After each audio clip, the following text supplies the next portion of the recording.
Assalamualaikum warahmatullahi wabarakatuh. Perkenalkan, nama saya Bagas Triana Pamungkas. Saya dari kelompok 5 Kimia Farmasi. Assalamualaikum warahmatullahi wabarakatuh. Perkenalkan, nama saya Ridwan Nuryadin dari kelompok 5. Assalamualaikum warahmatullahi wabarakatuh. Saya Yulia Febianti dari kelompok 5. Baik, di sini saya akan menjelaskan mengenai struktur dan aktivitas obat antibiotik dan turunannya. Istilah antibiotik berasal dari kata antibios yang berarti melawan hidup. Istilah ini digagas oleh Led-Vriemann yang mendefinisikan antibiosis sebagai konsep biologis kelangsungan hidup di mana suatu organisme menghancurkan organisme lain demi bertahan hidup. Pada tahun 1942, Waxman mendefinisikan antibiotik sebagai bahan kimia yang dihasilkan oleh mikroorganisme yang memiliki kemampuan menghambat pertumbuhan atau mematikan mikroorganisme. Penggolongan antibiotik berdasarkan spektrum aktivitasnya. Yang pertama yaitu spektrum luas, yaitu antibiotik yang bersifat aktif bekerja terhadap banyak jenis mikroba, yaitu bakteri gram positif dan gram negatif. Contoh antibiotik dalam kelompok ini yaitu sulfonamid, ampicillin, cephalosporin, chloramphenicol, tetracycline, dan rifampicin. Yang kedua yaitu spektrum sempit, yaitu antibiotik yang bersifat aktif bekerja hanya terhadap beberapa jenis mikroba saja, bakteri gram positif atau gram negatif saja. Contoh, erythromycin, clindamycin, kanamycin hanya bekerja terhadap mikroba gram positif, sedangkan streptomycin, gentamicin hanya bekerja terhadap kuman gram negatif. Golongan antibiotik berdasarkan mekanisme kerjanya. Yang pertama, antibiotik yang menghambat sintetis dinding sel bakteri. Yang kedua, antibiotik yang bekerja langsung pada membran sel bakteri, mempengaruhi variabilitas membran dan menyebabkan kebocoran sel. Yang ketiga, antibiotika yang menghambat pembentukan DNA atau RNA. Yang keempat, antibiotik yang menghambat pembentukan protein pada ribosom. Yang kelima, antibiotik yang menghambat sintesa asam folat di dalam sitoplasma. Golongan antibiotik berdasarkan struktur kimianya. Yang pertama yaitu antibiotik golongan beta-laktam, yang kedua aminoglikosida, yang ketiga tetracycline, yang keempat polipeptida, yang kelima makrolida, yang keenam lincomycin, dan yang ketujuh lain-lain. Antibiotik golongan beta-laktam. Antibiotik turunan penisilin diklasifikasikan menjadi 5, yaitu yang pertama penisilin yang peka terhadap penisilin. Contoh obatnya methicillin, okacillin, clocaccillin, diproxilin, flucloxacillin, dan napsilin. Yang kedua yaitu aminopenisilin. Contoh obatnya ampicillin, amoxicillin, dan talamicin. Yang ketiga yaitu antipseudomal penisilin atau carboxypenicillin. Contoh obatnya carbinicillin, indanyl-carbinicillin, dan tiacticillin. Yang keempat yaitu uridiopenicillin. Contoh obatnya agiocillin dan piperacillin. Yang kelima yaitu turunan penisilin lainnya. Contoh obatnya quenicillin, acidocillin, dan beccampicillin. Turunan cephalosporin. Cephalosporin generasi pertama memiliki aktivitas yang tinggi terhadap bakteri gram positif, namun aktivitasnya rendah terhadap bakteri gram negatif. Contoh obatnya cephaloidin, cephalotin, cefalipin, cephalaxin, cephaloxilin, cephalodoxil, cefalidin, dan cefazolin.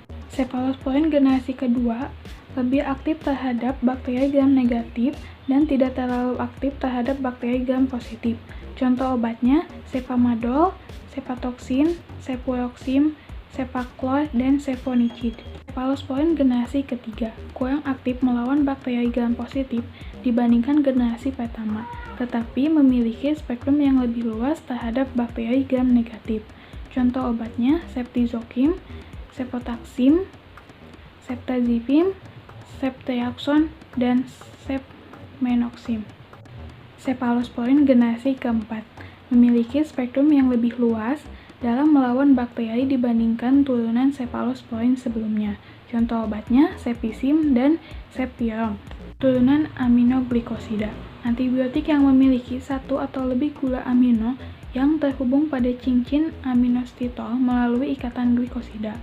umumnya merupakan antibiotik spektrum luas dengan aktivitas yang lebih tinggi dalam melawan bakteri gram negatif dibandingkan dengan bakteri gram positif.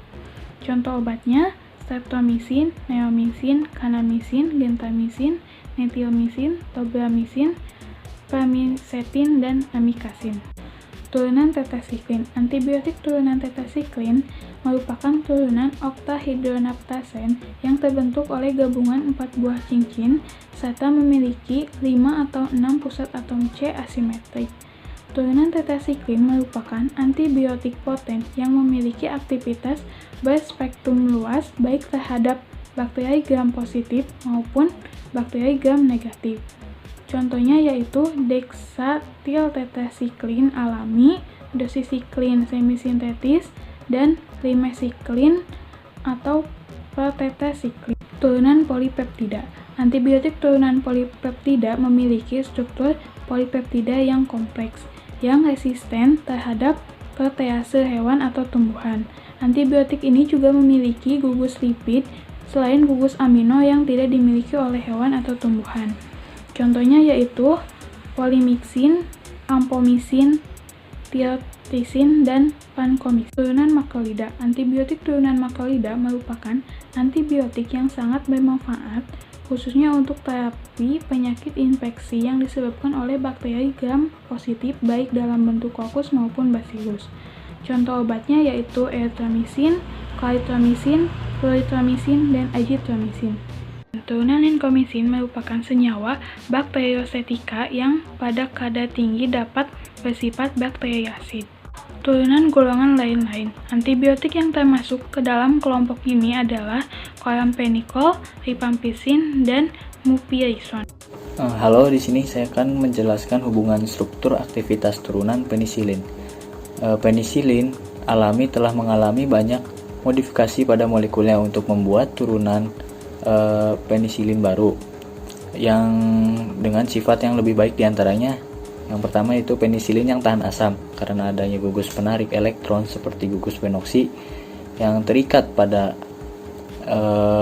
rantai samping amino. Gugus tersebut mencegah penata ulangan penisilin menjadi asam penilat yang terjadi dalam suasana asam. Yang kedua, penisilin yang tahan terhadap beta laktamase karena adanya gugus meruah pada rantai samping amino, misalnya cincin aromatik yang pada kedudukannya orto mengandung gugus halogen atau metoksi. Yang ketiga, penisilin dengan spektrum luas yaitu karena ada gugus hidrofil seperti NH2 pada rantai samping sehingga penembusan obat melalui pori saluran protein membran terluar bakteri gram negatif menjadi lebih besar. Lalu yang keempat ada penisilin yang aktif terhadap bakteri gram negatif dan Pseudomonas aeruginosa disebabkan adanya gugus asidik pada rantai samping seperti COOH, SO3H, dan NHCO. Yang terakhir, penisilin yang bekerja sebagai produk atau praobat didapatkan melalui cara-cara berikut ini. Dibuat dalam bentuk garamnya, contoh prokain, penisilin G, dan benzatin penisilin G.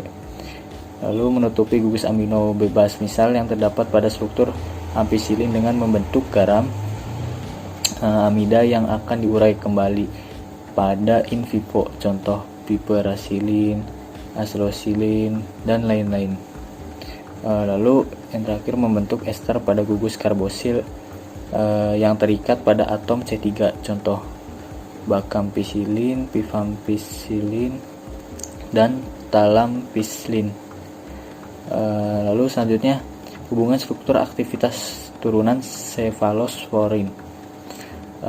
Turunan cefalosporin memiliki struktur inti yang sama kecuali pada rantai samping pada posisi C7 dan C3. Modifikasi subtitu pada C3 dilakukan untuk mendapatkan sifat fisika atau kimia yang lebih baik, dan modifikasi substituen pada posisi C7 untuk mengubah spektrum aktivitasnya. Lalu adanya gugus pendorong elektron pada posisi C3 dapat meningkatkan aktivitas antibakteri. Lalu aktivitas biologis sangat bergantung pada rantai samping yang terikat pada pos C7. Substitusi gugus metoksi pada posisi C7 seperti pada cefamisin dapat meningkatkan ketahanan terhadap beta-laktamase. Lalu yang terakhir, pergantian isoterik dari atom S pada cincin dihidrotiazin dengan atom O menghasilkan oxacefamisin atau oxacefem, menunjukkan spektrum antibakteri yang lebih luas. Lalu hubungan struktur aktivitas turunan aminoglikosida. Antibiotik turunan aminoglikosida umumnya terdiri atas 2 atau lebih gula amino yang terhubung melalui ikatan glikosida dengan 1,3 diaminosikloheksana atau aminosiklisito. Dengan demikian, aminoglikosida memiliki 2 struktur utama yang penting, yakni gula amino dan cincin aminosiklisito. Pada hampir semua aminoglikosida, cincin tersebut adalah 2-deoksistreptamin, kecuali pada streptomisin dan dehidrostreptomisin, di mana cincin tersebut adalah streptidin. Berikut penjelasan lebih lanjut tentang struktur utama turunan aminoglikosida. Di sini ya lanjut hubungan struktur aktivitas turunan aminoglikosida. Yang pertama, gugus gula amino. Posisi C6 dan C2 merupakan target dari penginaktifan enzim bakteri. Ada substitusi metil pada C6 dapat meningkatkan resistensi enzim. Hilangnya gugus 3-OH atau 4-OH atau keduanya tidak mempengaruhi aktivitas enzim. Yang kedua, ada cincin aminosiklisitol, yaitu asetil pada posisi C1 tidak menyebabkan hilangnya aktivitas. Yang kedua, N-etilasi dari sisomisin menghasilkan metilmisin yang memperpanjang masa kerjanya senyawa induk karena tahan terhadap penginaktifan oleh beberapa enzim endogen. Lalu hilangnya atom O dari gugus 5-OH sisomisin menghasilkan 5-deoksisisomisin menyebabkan senyawa tahan terhadap enzim yang mengasetilasi gugus 3 amino.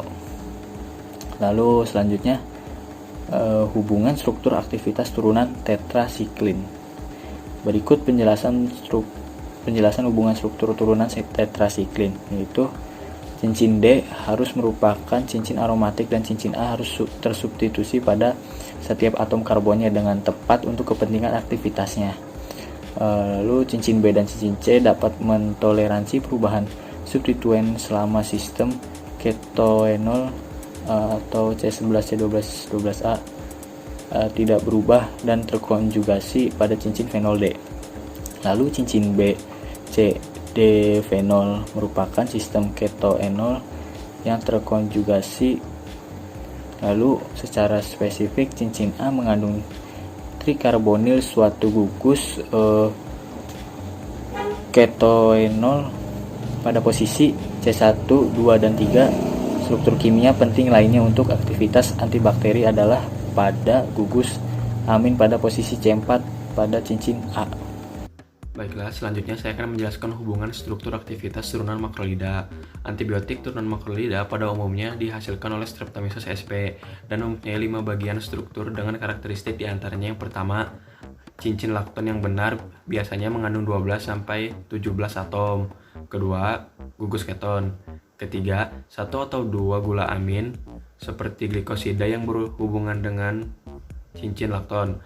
Yang keempat, gula netral yang berhubungan dengan gula amin atau pada cincin lakton. Dan yang kelima, gula dimetilamino pada residu gula yang menyebabkan sifat basa dari senyawa yang memungkinkan untuk dibuat bentuk garamnya.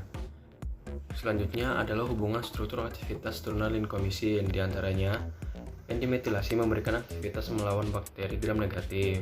Kemudian bertambahnya panjang rantai substituen profil hingga N-heksil pada posisi C4 pada gugus spirulidin meningkatkan aktivitas in vivo.